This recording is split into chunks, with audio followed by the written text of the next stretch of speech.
Hello viewers, কেমন আছেন সবাই? আমি তো ভালোই আছি। আজ আমি রান্না করব খাসির মাংসের কলিজা ভুনা। আর তার জন্য আমি নিয়েছি বেশ কিছুটা কলিজা নিয়ে আমি এতে লেবুর রস দিয়ে মিনিট 5 মাখিয়ে রেখেছিলাম। তারপর ভিনেগার মেশানো জলে ভালো করে ধুয়ে নিয়েছি যাতে গন্ধটা চলে যায়। আপনারা চাইলে একটু ভাপিয়ে নিতে পারেন যদি মনে করেন, বাট আমার কাছে মনে হয় এভাবে করলে মশলাটা কলিজার মধ্যে ভালো করে যায়। আচ্ছা, এরপর আমি রান্না শুরু করছি। কড়াইয়ে তেল দিয়ে তার মধ্যে লবণ হলুদ দিয়ে আলুর টুকরোগুলো ভেজে নিচ্ছি। এরপর আলুগুলো তুলে রেখে আমি এখন পেঁয়াজ দিয়ে দিলাম কড়াইয়ে, কুচি করা পেঁয়াজ, এবং এর মধ্যে একটু লবণ দিয়ে পেঁয়াজগুলোকে আমি লাল লাল করে ভেজে নেব। আর অন্যদিকে একটি মশলা তৈরি করে নিচ্ছি। আদা, রসুন, জিরে, দারুচিনি, এলাচ, শুকনো মরিচ আর টমেটো, এগুলো দিয়ে আমি একটা পেস্ট তৈরি করে নিয়েছি ব্লেন্ড করে।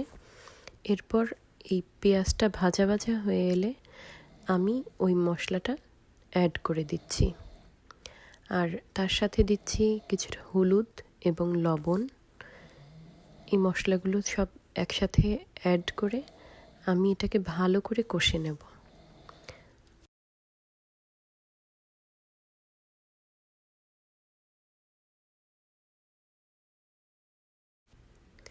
এই তো আমার মশলাটা ভাজা ভাজা হয়ে এসেছে, এখন উপরে তেল উঠে এসেছে।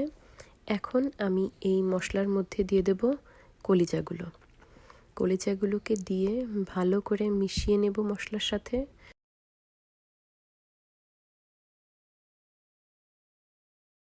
তারপর ঢাকনা দিয়ে ঢেকে কিছু সময়ের জন্য রান্না করব, এবং অবশ্যই মাঝে মাঝে একটু নেড়েচেড়ে দেব।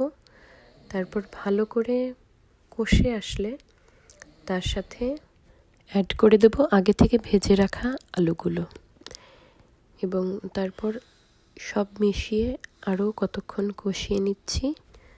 এরপর ভালো করে কষানো হয়ে গেলে আমি এর মধ্যে দিয়ে দেব কিছুটা গরম জল দিয়ে আরও কিছু সময় ভালো করে রান্না করে নেব। তো তারপর এই তো তৈরি হয়ে গেল খাসির মাংসের কলিজা ভুনা। আপনারাও ট্রাই করবেন এবং আমাকে জানাবেন কেমন লাগলো আপনাদের কাছে। বাই।